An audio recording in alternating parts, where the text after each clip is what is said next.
नमस्ते विद्यार्थी मित्रों। आज के ऑनलाइन अभ्यासक्रम में हम बात कर रहे हैं कक्षा 9 के विषय हिंदी की, जिनकी छठी इकाई है मेरी बीमारी श्यामा नेली।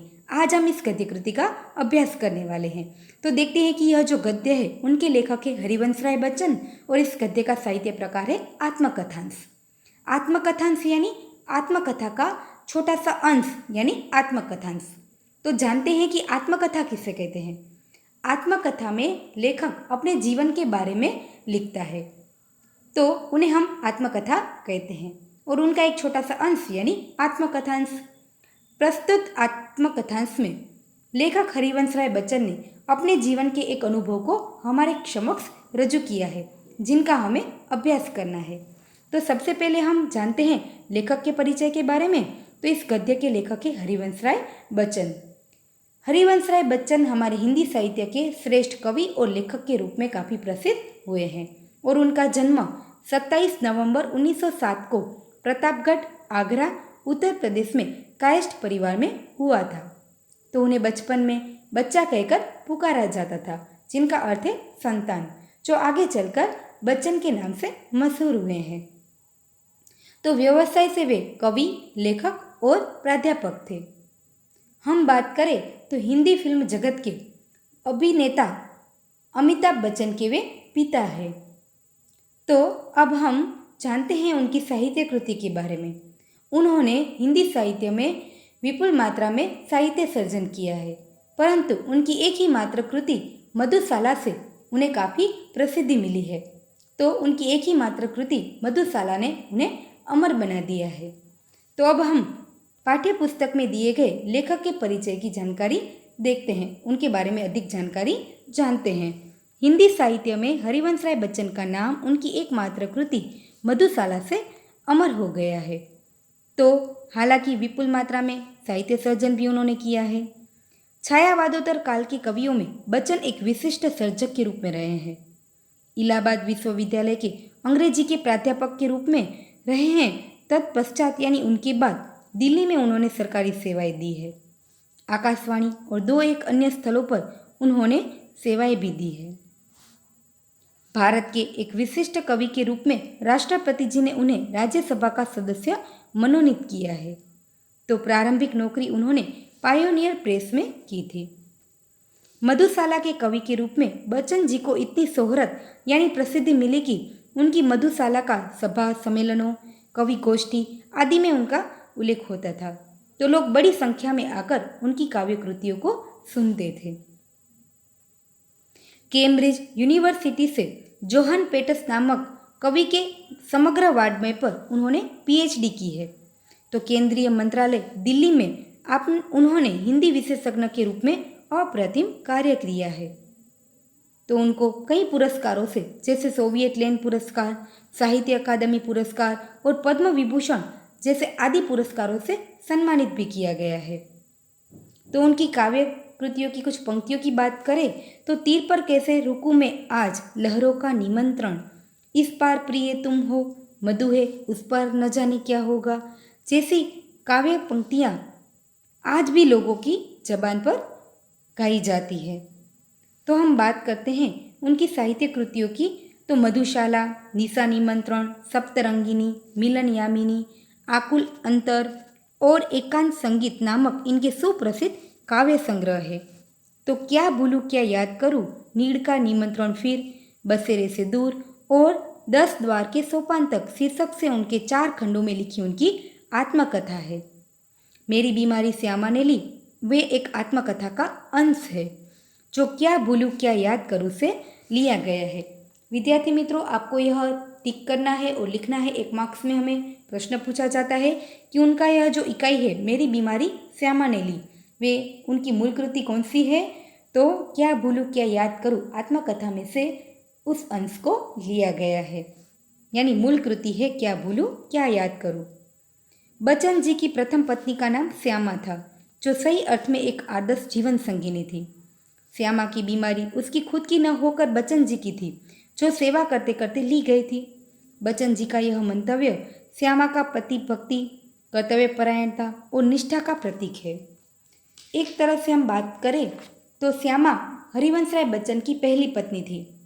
बच्चन जी की बीमारी में उन्होंने तन मन से उनकी सेवाएं की। सेवा करते करते वे स्वयं बीमार हो गई और उसकी बीमारी में उनकी मृत्यु हो गई। प्रस्तुत आत्मकथांश में बच्चन जी ने अपने उन्हीं कठिन दिनों की यादें प्रस्तुत की है जिनका हमें अभ्यास करना है। तो इस तरह हम कहें तो इस गद्य का शीर्षक उचित है, यानी मेरी बीमारी श्यामा ने ली। लेखक कहते हैं हरिवंश राय बच्चन कि मेरी बीमारी मेरी पत्नी श्यामा ने ही ली। प्रस्तुत आत्मकथांश में श्यामा की बीमारी का दर्दनाक और कारुण्य सबर निरूपण मिलता है, तो दूसरी ओर कवि की भावुकता और संवेदनशीलता का प्रकटीकरण मिलता है।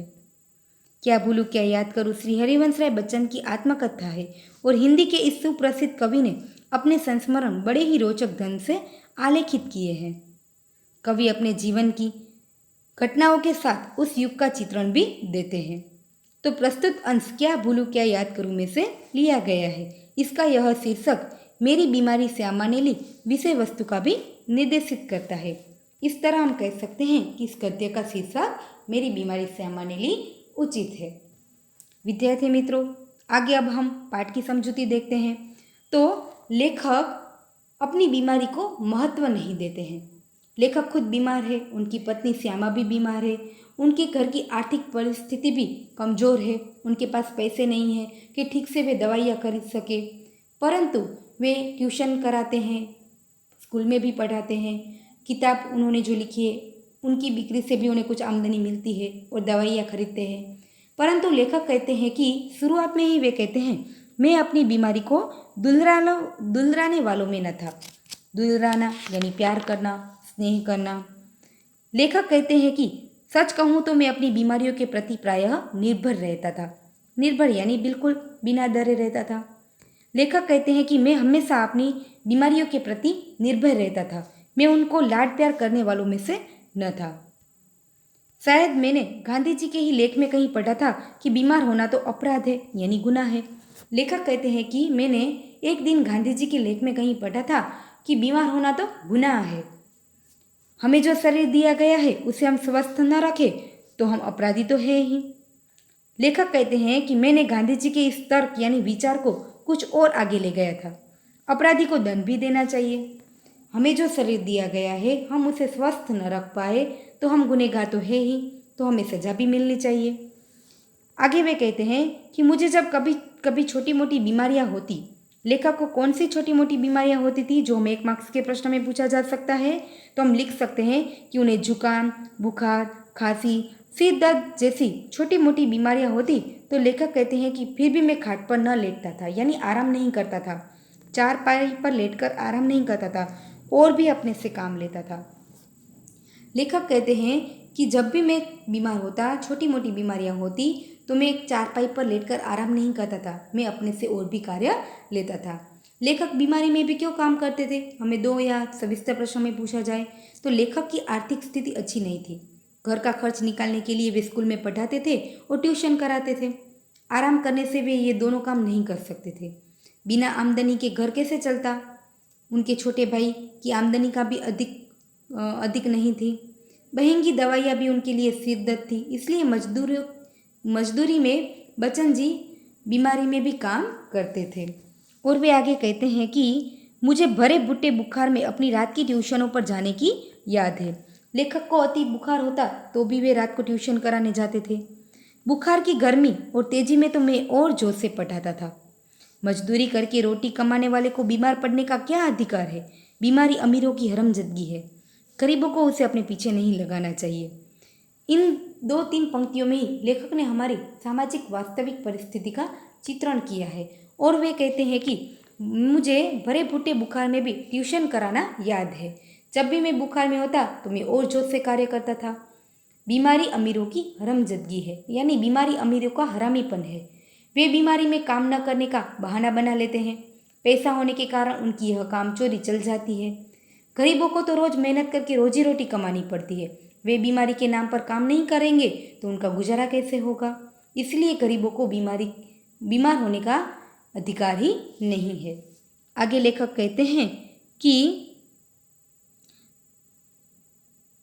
लिखने में तो ऊंचा बुखार मुझे सब तरह से सहायक, प्रेरक और प्रोत्साहक लगता था। यह तीनों शब्द समूह के लिए एक शब्द है। सहायक यानी सहाय रूप था, प्रेरणा देने लायक था और प्रोत्साहन को वे पूर्ण करता था। लेखक कहते हैं कि ऊंचे बुखार में तो मैं और अच्छे से लिख सकता था। वे बुखार मुझे सहायक, प्रेरक और प्रोत्साहक भी लगता था। एक तरह की आग जिससे मेरी अनुभूतियों में ताप आता, जिसमें गल पिघल कर मेरा हृदय ढलता। एक तरह की भट्टी जो मेरे विचार, भाव और कल्पनाओं को उबाल देकर उछलित करती थी। लेखक कहते हैं कि बीमारी में या तो बुखार में मैं और भी अच्छी तरह से कार्य कर पाता था। यह तो मैं नहीं कहूँगा कि बुखार में अदबदा कर लिखता था, यानी जबरदस्ती लिखता था, पर अगर मैं लिखना चाहता था तो बुखार मेरे लिए कोई बाधा नहीं बन सकता था, यानी रुकावट नहीं बनता था। लेखक कहते हैं कि मैं जो कुछ लिखता था तो वे मैं जबरदस्ती नहीं लिखता था, परंतु मैं लिखना चाहता तो बुखार मुझे कोई भी तरह से बाधा रूप नहीं बनता था। हल्की बुखार में तो मेरे हर काम हस्व मालूम होते रहते थे, यानी पहले के जैसे ही होते रहते थे। कोई मेरा बदन छूकर कहता था कि तुम्हें तो बुखार है, तो मैं पट से उत्तर देता था, हाँ बुखार है और मैं भी हूँ। पट से उत्तर देना यह एक मुहावरा है, यानी तुरंत उनका उत्तर देना। यदि कोई लेखक का बदन छूकर उन्हें कहते कि तुम्हें तो बुखार है, तो लेखक उनका तुरंत उत्तर देते कि हाँ बुखार भी है और मैं भी हूँ। निर्भय होकर वे उनका उत्तर दे देते थे। आगे वे कहते हैं कि शायद किपलिंग ने अपनी आत्मकथा में लिखा है कि कभी कभी उसे बुखार में भी काम करना पड़ता था और जब वह बुखार में होता तो और अच्छी कहानियाँ लिखता था। किपलिंग एक साहित्यकार है जो अपनी बीमारी में भी कुछ न कुछ लिखता रहता था और वे कहते हैं कि बीमारी में तो मेरी कहानियाँ और भी अच्छी प्रसिद्ध हुई है। लेखक कहते हैं कि बुखार में कम लिखने की मुझे याद नहीं है, वह कैसा बन पड़ा इसका निर्णय मैं न देना चाहूँगा। लेखक ने जब किपलिंग की आत्मकथा में पढ़ा था कि बीमारी में तो उनकी कहानियाँ और भी अच्छी लिखी जाती थी, तो लेखक ने भी ट्राई किया हुआ होगा। तो वे कहते हैं कि मैंने बहुत कुछ तो नहीं लिखा, लेकिन जितना लिखा है उनका निर्णय मैं ना देना चाहूँगा कि वह कैसा लिख पाया था। परंतु वे कहते हैं कि प्रसंगवश मुझे याद आ गया है कि अपनी दो चट्टानों की सबसे बड़ी कविताएं सात्रा के नोबेल पुरस्कार ठुकरा देने पर और दो चट्टान अथवा सिसिफस बरकस हनुमान मैंने प्लू ऋषि में पढ़े पढ़े लिखी थी। प्लू ऋषि एक फेफड़ों का रोग है जिसमें पानी भर जाता है या तो उसमें सूजन आ जाती है। तो लेखक कहते हैं कि मैंने भी अपनी बीमारी में दो काव्य कृतियाँ लिखी है। हम पहले बात करते हैं सात्र के बारे में। सात्र ज्यापाल सात्र 21 जून 1905 को पेरिस में जन्मे थे। दुनिया उनको फ्रेंच तथा जर्मन के सुप्रसिद्ध साहित्यकार के रूप में जानती है। वे अस्तित्ववादी धारा के दार्शनिक, सशक्त कथाकार तथा मौलिक समाजशास्त्री थे। उनके तेजस्वी व्यक्तित्व से विश्व चमत्कृत था। उन्होंने नोबेल पुरस्कार को ठुकरा दिया था। तो सिसिफस, ग्रीक पुराणों में से सिसिफस एक विलक्षण और चमत्कारिक व्यक्तित्व है। वह कोरिंथ का राजा था। उसका शरीर व्रज की तरह मजबूत था। विशाल चट्टान उठाकर पर्वत शिखर तक फेंकता था, जो शिखर तक पहुंचकर वापस आ जाती थी। सिसिफस को इस खेल में आनंद आता था। उसने मृत्यु को बंदी बना लिया था। ग्रीक पुराणों में उससे संबंधित अनेक कथाएं हैं। लेखक कहते हैं कि मैंने प्लू ऋषि में ही पढ़े पढ़े अपने फेफड़ों की बीमारी में मैंने इन दो कृतियों की रचना की थी। आगे वे कहते हैं कि बहरहाल जब मैं अपनी जवानी पर था, बीमारी मुझे पराजित न करती थी, मैं ही अपनी जिद से उनको पराजित कर देता था। लेखक कहते हैं कि जब मैं बीमारी में था तब बीमारी मुझे कभी हरा नहीं सकती थी। मैं ही अपनी जिद से क्या करता था, उनको हरा देता था और कहता था कि बुखार सुखार आखिर कितने दिन चलते हैं, वे तो कभी न कभी चले ही जाएंगे। आगे लेखक कहते हैं कि विश्राम तिहारी कहा करते थे, मार के पीछे भूत भागे। मैंने अपने प्रयोग से सिद्ध किया था कि काम के पीछे बुखार भागे। यह एक कहावत है, मार के पीछे भूत भागना, भूत को भगाना, यानी कि जैसे व्यक्ति के साथ वैसा ही कार्य करना। यदि भूत को भगाना है तो उनके सामने डटकर उनका सामना करना पड़ेगा। तो लेखक ने कहा कि मैंने उनकी बात को अपने प्रयोग से सिद्ध किया कि काम के पीछे बुखार भागे। मैं हमेशा कोई ना कोई प्रवृत्ति करता रहता था, कोई ना कोई कार्य करता रहता था, जिनके कारण मेरा बुखार भी भाग चले। आगे वे कहते हैं कि यह बुखार मामूली न था, यानी मेरा बुखार सामान्य न था। इसका संबंध उस तूफान से था जो पिछले 9 महीनों से मुझे झकझोर कर रहा था। लेखक को यह बुखार कितने दिनों से झकझोर कर रहा था, यानी कि झकझोर करना यह एक मुहावरा है जिनका अर्थ होता है विचलित कर देना। लेखक कहते हैं कि पिछले 9 महीनों से यह मेरा बुखार मुझे क्या कर रहा था, विचलित कर रहा था, और जो शांत होने से पूर्व सबसे अधिक विध्वंस झटका मुझको दे गया था। झटका देना यानी परास्त करके कमजोर कर दिया था। वे कहते हैं कि मेरा बुखार शांत हो उनसे पहले ही उसने मेरे शरीर को कमजोर कर दिया था। मैंने स्कूल बंद कर दिया था, ट्यूशनों पर भी मैं जाता था। उनकी आमदनी की मुझे बहुत ही ज़रूरत थी। लेखक को काम करने की क्यों ज़रूरत थी, या तो उनको आमदनी की क्या ज़रूरत थी? क्योंकि उन्हें अपनी दवाइयाँ खरीदनी थी। किताबों की बिक्री भी अभी नियमित नहीं थी। जो लेखक कुछ लिखते थे उनको वे बेचते थे, काव्य कृतियों को, या तो उनकी बुक बनाकर वे प्रकाशित करवाते थे, तो उनके जो आमदनी होती उनसे उनकी दवाइयाँ खरीदी जा सकती थी, लेकिन वे भी नियमित नहीं थी। कर्ज भी सिर पर चढ़ गए थे। सिर पर चढ़ना यानी कर्ज भी अधिक हो गए थे। लेखक ने अपने मित्रों रिश्तेदारों से कर्ज लिए थे, वे भी सिर पर चढ़ गए थे।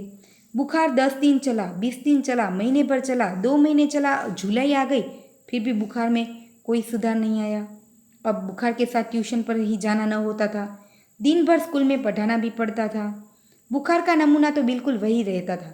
सुबह बिल्कुल नहीं, शाम को 1 अंश से 102 अंश के बीच। कमजोरी दिन ब दिन बढ़ती हुई, कभी धीमी खांसी भी थी। लेखक कहते हैं कि मेरा बुखार का नमूना वही रहता था। दिन में बिल्कुल नहीं था, रात को 101 अंश से 102 अंश के बीच बढ़ जाता था। ट्यूशन भी कराना होता था, स्कूल भी जाना पड़ता था। तो वे कहते हैं कि धीरे धीरे खांसी भी बढ़ती गई। दवा सोकिया दवा बाटू एक होम्योपैथी कर रहा था, या होम्योपैथी यानी एक तरह की चिकित्सा यानी दवा। तो वे कहते हैं कि दवा करने वाला व्यक्ति दवाई कर रहा था। कभी कभी सोचता था कि क्या मुझे तपेदिक हो गया है। तपेदिक यानी क्षय की बीमारी तो नहीं हो गई। हो गया हो तो एलोपैथिक का इलाज तो अपने बूते के बाहर है। बूते के बाहर होना यह मुहावरा है जिनका अर्थ होता है कि शक्ति से परे होना। वे कहते हैं कि क्या यदि मुझे तपेदिक की बीमारी हो गई है तो एलोपैथी यानी होम्योपैथी का उपचार तो मेरे लिए शक्ति से बाहर है। क्या उस समय मेरी जीवा पर सरस्वती बैठी थी जब मैंने कहा था कि श्यामा का बुखार मैं लेने जा रहा हूँ? जब उनकी पत्नी बीमार थी तब उनको बीमारी में देखते हुए लेखक कहते थे कि क्या यदि श्यामा की बीमारी मुझे होती, वे सुरक्षित होती? तो लेखक कहते हैं कि क्या जब मैंने यह बात कही थी तब जीवा पर सरस्वती बैठी थी, यानी जो मैंने कहा था वह सच हो गया। बैठी हो तो कितना ही अच्छा है। क्या मैं बीमार हूँ इसलिए श्यामा स्वस्थ है? लेखक सोच रहे हैं कि यदि वे उस दिन सरस्वती मेरी जीवा पर बैठी होती, जीभ पर बैठी होती तो अच्छा ही होता, ताकि श्यामा थोड़े समय के लिए स्वस्थ हो पाती। परंतु क्या मैं बीमार हूँ इसलिए श्यामा स्वस्थ हो गई है, जिसने पिछले 6 वर्षों से इन महीनों में ज्वर मुक्ति नहीं पाई है, यानी बुखार से मुक्ति नहीं मिली है। लेखक कहते हैं कि आज मैं बीमार हूँ इसलिए मेरी पत्नी शायद अपने आप को स्वस्थ बना रही है, स्वस्थ कह रही है, जो पिछले 6 वर्षों से उन्होंने बुखार में मुक्ति नहीं पाई है। पर श्यामा को मेरी बीमारी भीतर ही भीतर खाई जा रही थी, यानी लेखक की पत्नी को, श्यामा को मन ही मन उनकी चिंता खाई जा रही थी कि लेखक अब बीमार हो गए हैं, वे भी बीमार है, दवाइयों का खर्च कैसे होगा, कर्ज कैसे चुकाए जाएंगे, इसलिए उनको भीतर ही भीतर चिंताएं खाई जा रही थी। उसने अपने इच्छा बल से जैसे अपने को स्वस्थ कर लिया था। इच्छा बल से अपने को स्वस्थ करना यानी उनकी इच्छा नहीं थी, फिर भी उन्होंने अपने आप को स्वस्थ बना रखा था कि वह कभी मेरी चिंता का कारण ना बन जाए। उसके अतिरिक्त मेरी बीमारी का शायद किसी को पता भी न था। लेखक कहते हैं कि श्यामा के अलावा किसी को मेरी बीमारी का पता भी नहीं था, क्योंकि सारे काम तो मैं सामान्य रूप से किए ही जाता था। गर्मी में तो सभी लोग थोड़े बहुत दुबले हो जाते हैं। एक दिन उसने मुझसे कहा कि मैं डॉक्टर बीके मुखर्जी से अपनी परीक्षा कराऊं, यानी अपना इलाज करवाऊं। लेखक कहते हैं कि मेरी पत्नी ने आकर एक दिन मुझे कहा कि मैं डॉक्टर बीके मुखर्जी से अपना इलाज करवा लूं, परंतु मैंने टाल मटोल की, यानी आनाकानी की। टाल मटोल करना यह एक मुहावरा है, उनका अर्थ होता है आनाकानी करना। लेखक कहते हैं कि जैसे ही मैंने टाल मटोल की तो उसने ब्रह्मास्त्र छोड़ दिया। ब्रह्मास्त्र यानी वैसा एक ऐसा अस्त्र, कभी निष्फल न जाने वाला अस्त्र। वे कहते हैं कि मेरी पत्नी ने मेरे सामने एक शर्त रखी, मैं जब तक अपने को डॉक्टर को न दिखलाऊंगा वह खाना नहीं खाएगी। मेरी पत्नी ने मेरे सामने जिद की कि जब तक मैं दवाइयाँ नहीं करवाऊँगा तब तक वे खाना छोड़ देंगी, खाना नहीं खाएगी। तो उनकी बात तो माननी ही थी, ब्रह्मास्त्र तो मानना ही था। Doctor B.K. मुखर्जी को भय था कि मुझ पर क्षय का आक्रमण हुआ है।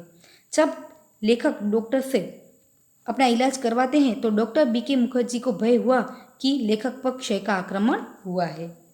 नुस्खा यानी उपाय, दवाइयाँ उन्होंने लिख दिया और कुछ दिन चिंता मुक्त होकर पूरी तरह आराम करने के लिए कहा। लेखक कहते हैं कि उनका नुस्खा, उनका उपाय मुझे मौत का परवाना लगा। मौत का परवाना लगना यह एक मुहावरा है जिनका अर्थ होता है मृत्यु का कारण बनना। लेखक कहते हैं कि क्या मेरी विदाई का समय आ गया? जब उन्होंने कहा कि उन्हें क्षय की बीमारी है तो लेखक कहते हैं कि क्या अब मेरी विदा का समय आ गया था? क्या इतने ही दिनों के लिए इस दुनिया में मैं आया था? इतना ही गाने गुनगुनाने के लिए, इतना ही श्रम संघर्ष करने के लिए, इतने ही दुख संकट उठाने के लिए इस दुनिया में मैं आया था? स्वागत के ही साथ विदा की होती, देखी तैयारी बंद लगी होने, खुलते ही मेरे जीवन की मधुशाला। यह उनके मधुशाला की काव्य कृति का एक पंक्ति है और वे कहते हैं कि स्वागत के साथ ही विदा करना, यानी कोई कार्यक्रम की हम शुरुआत करते हैं और तुरंत ही कार्यक्रम को बंद कर देते हैं, तो उसी प्रकार हम कहेंगे कि स्वागत के साथ ही विदा की होती मेरे जीवन की मधुशाला।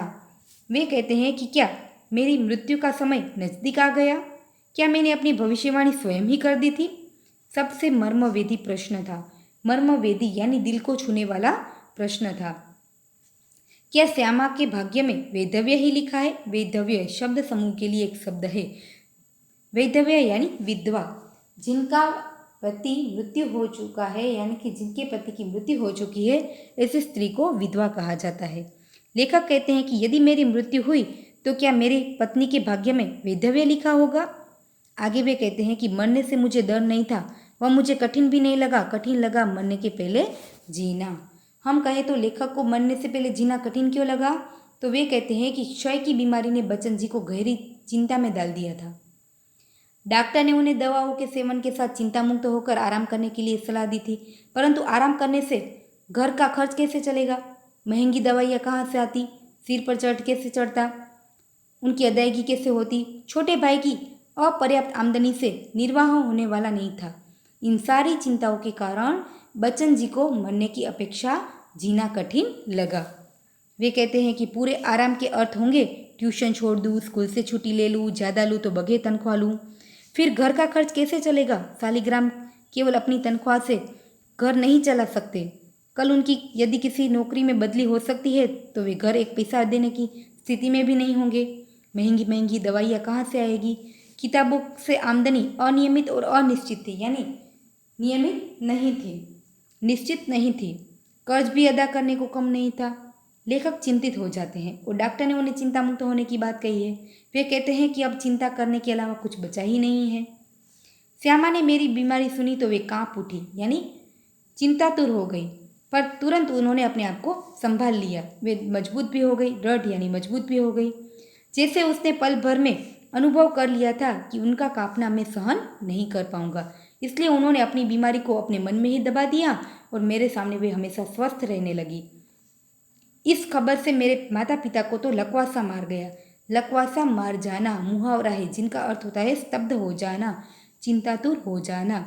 लेखक के माता पिता को पता चला कि उनके बेटे को क्षय की बीमारी है तो उनके माता पिता चिंतित हो गए, परंतु लेखक के पिताजी धैर्यवान थे। उन्होंने लेखक को कहा कि घबराओ नहीं, हम घर बेचकर तुम्हारा इलाज करवाएंगे। लेखक कहते हैं कि मेरे पिताजी बहुत ही धैर्यवान थे। उन्होंने मुझे दिलासा दिया कि तुम फिक्र मत करो, चिंता मत करो, तुम्हारी दवाई के लिए हम अपना घर बेचकर भी तुम्हारा इलाज करेंगे। शालिग्राम असमर्थता की एक उसास लेकर रह गया। असमर्थता की एक उसास यानी उनके सांसें भी बीच में से रुक जाती है। आगे लेखक कहते हैं कि मैंने कुछ दिनों के लिए ट्यूशन और स्कूल से छुट्टियां ले ली। उन्होंने क्या किया? वे कहते हैं कि मैंने कुछ दिनों के लिए अपनी ट्यूशन को बंद कर दिया, स्कूल से भी छुट्टियां ले ली, किताबों की बिक्री से कुछ रुपए पड़े थे उनसे दवाइयाँ मंगा ली और चारपाई पर लेट गया, यानी आराम करने के लिए खाट पर लेट गया। श्यामा की सेवा साकार हो गई। उनकी पत्नी ने देखा कि डॉक्टर ने उन्हें चिंता मुक्त होकर आराम करने के लिए कहा है, तो उन्होंने लेखक को समझाया कि वे आराम करें, ट्यूशन से छुट्टियां ले ले, स्कूल बंद कर दे, और घर पर आराम करें। और उनकी पत्नी ने उनकी खूब सेवाएं की, जो उनकी सेवा साकार हो गई। डॉक्टर ने निश्चिंत होकर आराम करने के लिए कहा था। जब बहुत कुछ करने को रहता था, चिंता के लिए समय ही कहाँ था। अब तो चिंता ही चिंता करने की थी। विशेष चिंता थी मुझे सिर पर कटे कर्ज की। लेखक कहते हैं कि सबसे ज़्यादा चिंता मुझे तो अपने सिर पर चढ़े हुए कर्ज की थी, जो मैंने लोगों से उधार लिए थे। वे भी मुझे उन्हें चुकाने थे। मेरा इलाज हो या ना हो, कर्ज की किस्तें तो जानी ही चाहिए। किस्तें यानी इस नाव को तो आगे बढ़ाना ही होगा, क्योंकि उनके साथ, उनकी अदायगी के साथ लेखक की क्या हुई थी, साख जुड़ी हुई थी। यानी उनका मान सम्मान उनके साथ जुड़ा हुआ था। उसका जाना मेरे मरने से पहले ही मौत होगा। लेखक कहते हैं कि मैंने लोगों से कर्ज लिया था, उनको चुकाना ही था, क्योंकि उनके साथ मेरी प्रतिष्ठा, मेरा मान, मेरी इज्जत जुड़ी हुई थी। यदि मैं लोगों को उनका कर्ज न चुकाता तो लोगों के मन में मेरे प्रति अविश्वास और भी बढ़ जाता।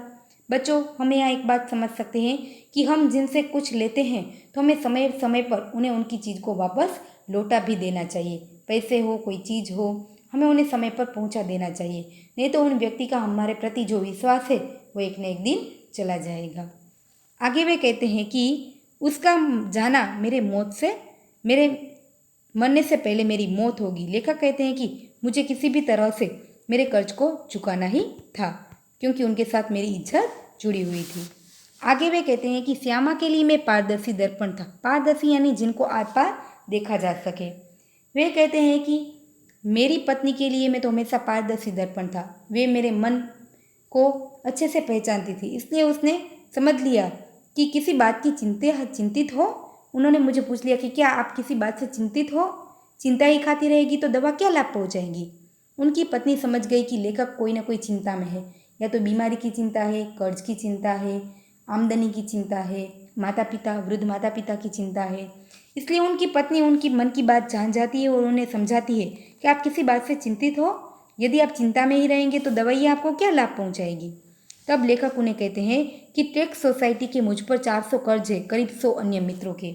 विधान कौन बोल रहा है, किससे कह रहा है, विद्यार्थी मित्रों आपको याद रखना है। हमें 1 मार्क्स के विकल्प में भी पूछा जा सकता है। लेखक अपनी पत्नी को उत्तर देते हैं कि मैंने सोसाइटी वालों से कुछ पैसे लिए हैं, जिन्हें और अन्य मित्रों से भी पैसे लिए हैं, जो कर्ज मुझे चुकाने हैं। तो उनकी पत्नी ने जो उन्हें उत्तर दिया, लेखक कहते हैं कि उसने जो उत्तर दिया उससे मैं भी चौंक पड़ा, आश्चर्यचकित हो गया। सहसा उठकर उसे घूर कर देखने लगा, जैसे श्यामा को एक बार फिर से पहचानने की जरूरत थी। उनकी पत्नी ने क्या कहा था? तो उनकी पत्नी ने कहा था कि कर्ज तो मैं तुम्हारे मरने के बाद भी उतार दूंगी, तुम इनकी चिंता मत करो। यह विधान कौन बोल रहा है? लेखक की पत्नी श्यामा उन्हें कहती है कि यदि आपकी इस बीमारी में मृत्यु भी हुई तो आप चिंतित मत रहिए। आपने जो कर्ज लिए हैं मैं आपकी मौत के बाद भी उनको चुका दूंगी। यहाँ हम देखें तो सच्चे अर्थ में वे आदर्श जीवन संगिनी के रूप में यहाँ दिखाई देती है। लेखक कहते हैं कि मैं सोचने लगा, श्यामा ने वज्र ही अपनी छाती पर रखकर यह वाक्य कहा होगा। मुझे चिंता मुक्त रखने के लिए वे क्या नहीं कर सकती थी। छाती पर वज्र रखना यानी साहस और शक्ति का परिचय देना। लेखक कहते हैं कि मेरी पत्नी ने हिम्मत करके ही इस वाक्य को कहा होगा। मरने के लिए जो मैंने अपने आप को छोड़ दिया था वह मुझे बिल्कुल गलत लगा। लेखक कहते हैं कि मैंने तो सोच लिया था कि शायद अब मेरी बीमारी से मेरी मुक्ति नहीं होगी, मेरी मृत्यु निश्चिंत है। परंतु मैंने जो अपने आप को इस तरह मृत्यु के करीब छोड़ दिया था वह मुझे बिल्कुल ही गलत लगा। मुझे अपने लिए नहीं तो श्यामा के लिए जीने का संघर्ष करना चाहिए। श्यामा के लिए मैंने जीवन में कुछ नहीं किया, कभी करने योग्य भी नहीं बना। लेखक कहते हैं कि मैं अपनी पत्नी के लिए अपने जीवन में कुछ नहीं कर सका, कभी योग्य भी नहीं बना। अब यदि मैं उसे ऐसी स्थिति में छोड़ जाऊं कि मेरे मरने के बाद भी वे मेरा कर्ज उतारने की चिंता करे तो मुझसा जो धन्य अपराधी कौन होगा? यानी मेरे जैसा बुरा कोई गुनहगार नहीं होगा। नहीं, मैं श्यामा के लिए चिंताएं नहीं छोड़ जाऊंगा, जीने का नया रास्ता खोजूंगा, जीकर अपनी चिंताएं समाप्त करूंगा। एक रात जैसे मेरे कानों में किसी ने आकर कहा कि एक रास्ता अब भी है। लेखक कहते हैं कि जब मैंने अपने आप को मौत के सामने रख दिया था वो मुझे बिल्कुल गलत लगा।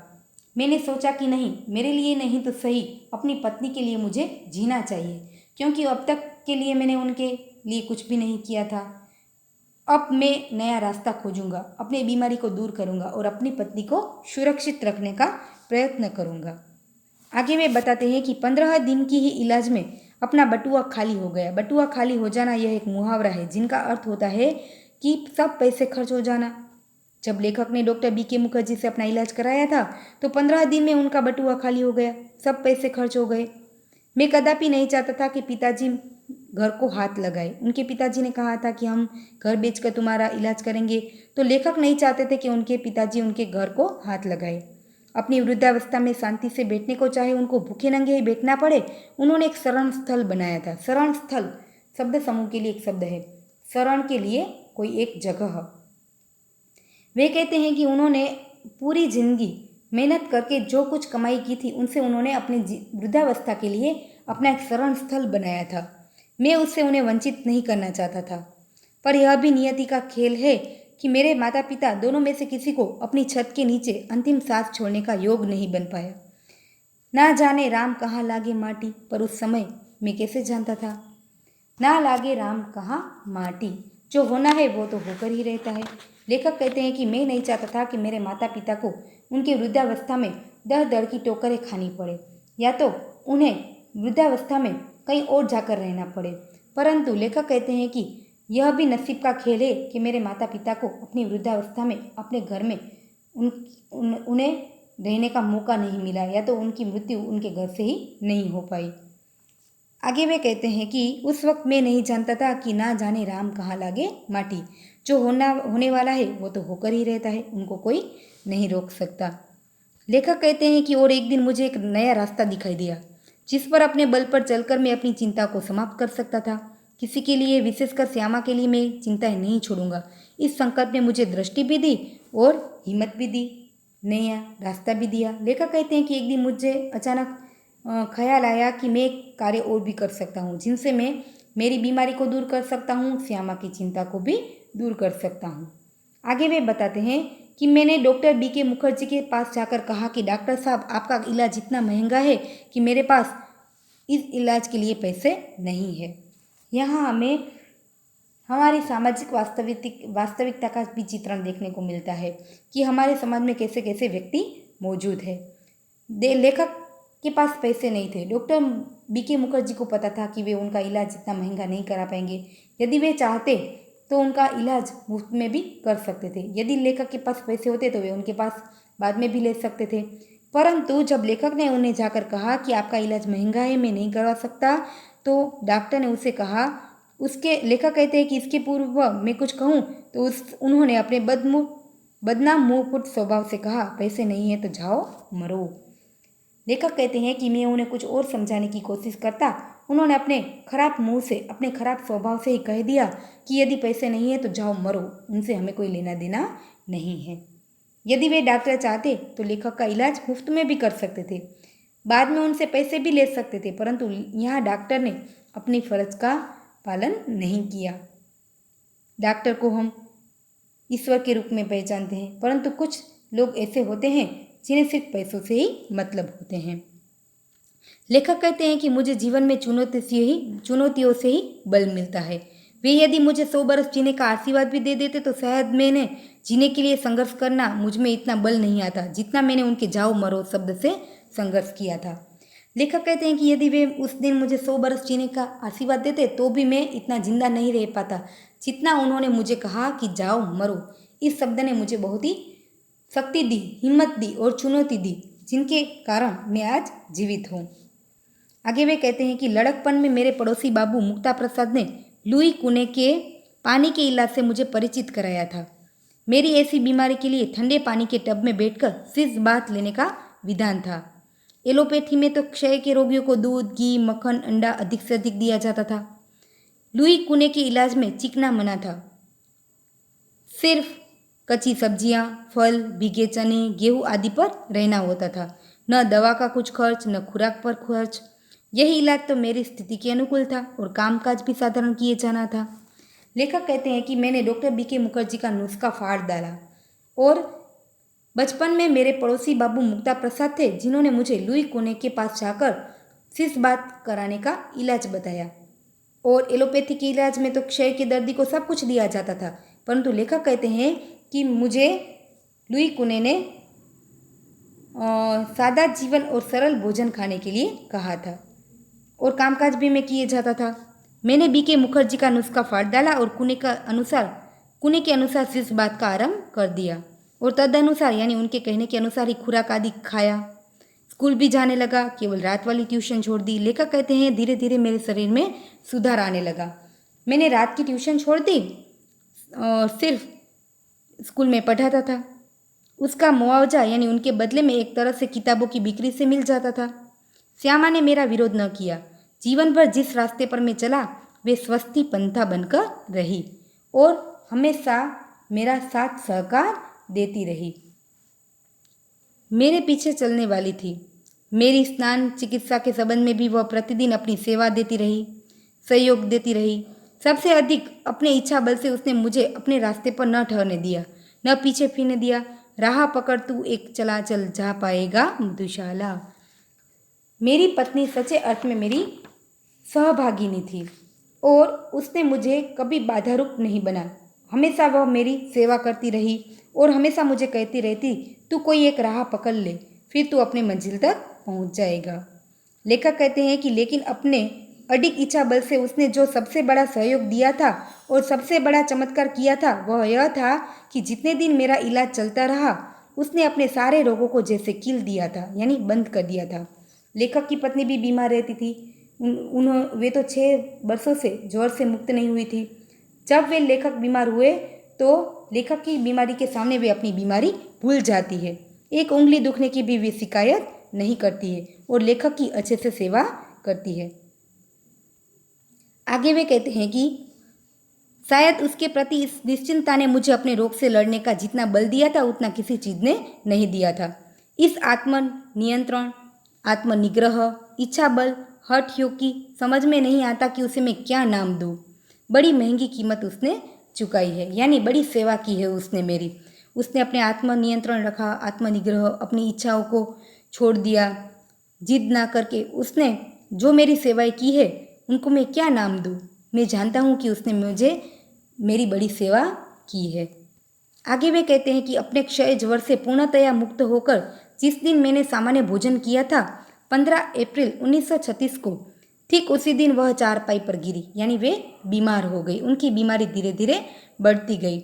लेखक कहते हैं कि जिस दिन मैंने ज्वर नामनी बीमारी से क्षय यानी कि तपेदिक से पूर्णतया मुक्त होकर जिस दिन मैंने सामान्य रूप से भोजन किया उस दिन वे बीमार हो गई, चारपाई पर लेट गई। 216 दिन बराबर रोग शया पर पड़े रहने के बाद 17 नवंबर 1936 को उसने अपना शरीर छोड़ दिया। हमें परीक्षा में पूछा जाता है कि श्यामा की मृत्यु कब हुई थी, तो 17 नवंबर 1936 को उन्होंने अपना शरीर छोड़ दिया था। 216 दिन बराबर वे रोग शया पर रही। श्यामा के और अपने विवाहित जीवन के अंतिम 18 महीनों में मुझे और उसे दोनों को मौत के साथ संघर्ष करना पड़ा। लेखक कहते हैं कि हमारे वैवाहिक जीवन में हमें सिर्फ 18 महीनों में हम दोनों ने मौत का सामना किया। मेरे संघर्ष में श्यामा ने अपनी इतनी आंतरिक मंगल कामनाएं यानी इतनी शुभकामनाएं दी, इतना सहयोग दिया, इतनी सेवा दी, इतना उन्होंने अपने आप को मुझ पर दिया, इतनी अपनी ओर से मुझे चिंता मुक्त रखा कि मैं उस संघर्ष में विजय हुआ, यानी मैं अपनी बीमारी के सामने जीत गया। बीमारी मेरी हार गई। पर उसके संघर्ष में मैंने बहुत अपने आप को दिया, शुभकामनाएं दी, बहुत सहयोग दिया, बहुत सेवाएं दी, पर अपने आप को दिया, परंतु उनकी बीमारी के सामने श्यामा पराजित हो गई। संभवतः एक मोर्चे की कमजोरी से वह मेरे विषय में मृत्यु की अंतिम सांसों तक चिंता मुक्त नहीं हो सकी। लेखक कहते हैं कि हम दोनों ने एक दूसरे को उनकी बीमारी में बहुत सहयोग दिया। उनकी सेवा साकार हो गई। मैं अपनी बीमारी के सामने जीत गया, परंतु मेरी पत्नी श्यामा अपनी बीमारी के सामने हार गई और अंत में उनकी मृत्यु हो गई। लेखक कहते हैं कि वे मेरे जीवन में, मेरे हर संघर्ष में मेरी आदर्श जीवन संगिनी रही, परंतु मैं उनके लिए कुछ नहीं कर पाया। वे अपनी बीमारी के सामने हार गई। विद्यार्थी मित्रों, लेखक ने अपने जीवन के एक प्रसंग को हमारे समक्ष रखा है। उनके आधारित हम कह सकते हैं कि वे बीमारी को दुलराने वालों में से न थे। उनसे जितना हो सकता था वे हमेशा अपने ओर से कार्य करते रहते थे। उनकी पत्नी श्यामा भी बीमार थी, फिर भी जब उन्होंने देखा कि उनके पति बीमार है तो उन्होंने मानो अपनी सारी बीमारियों को अपने भीतर बंद कर दिया। एक उंगली दुखने तक की शिकायत नहीं की, और लेखक की इतनी सेवाएं की कि लेखक अपनी बीमारी के सामने जीत गए। परंतु लेखक की सेवा करते करते वे अपनी बीमारी में हार गई और उनकी मृत्यु हो गई। विद्यार्थी मित्रों, इस तरह हमने यहाँ पूरे पाठ की समझूती प्राप्त की है। यदि आप चाहें तो शब्दार्थ में से कठिन शब्दों के आधारित पाठ की समझूती प्राप्त कर सकते हैं। एक बार पूरा पाठ पढ़ लेंगे और इनके स्वाध्याय के जो प्रश्न है वे हम हमारी नोटबुक में लिखेंगे। पूरे पाठ की समझूती हमने यहाँ देखी है। लेखक के एक अनुभव को आत्मकथांश के रूप में हमने यहाँ देखा है। उनके जीवन से भी हमने कुछ बातों को जाना है कि हमें हमेशा हिम्मत से आगे बढ़ना चाहिए। यदि हमारे सामने बीमारी जैसी कोई भी समस्याएं हैं तो हिम्मत ना हार कर डट से उनका सामना करना चाहिए। और यदि हमें कोई भी बीमारी हो तो हमें हमेशा कोई ना कोई प्रवृत्ति में लगे रहना चाहिए ताकि हम हमारी बीमारी को दूर कर सकें। इस तरह यह पाठ यहाँ समाप्त होता है। स्वाध्याय के प्रश्न के उत्तर हम हमारी नोटबुक में लिखेंगे। नमस्ते, थैंक यू।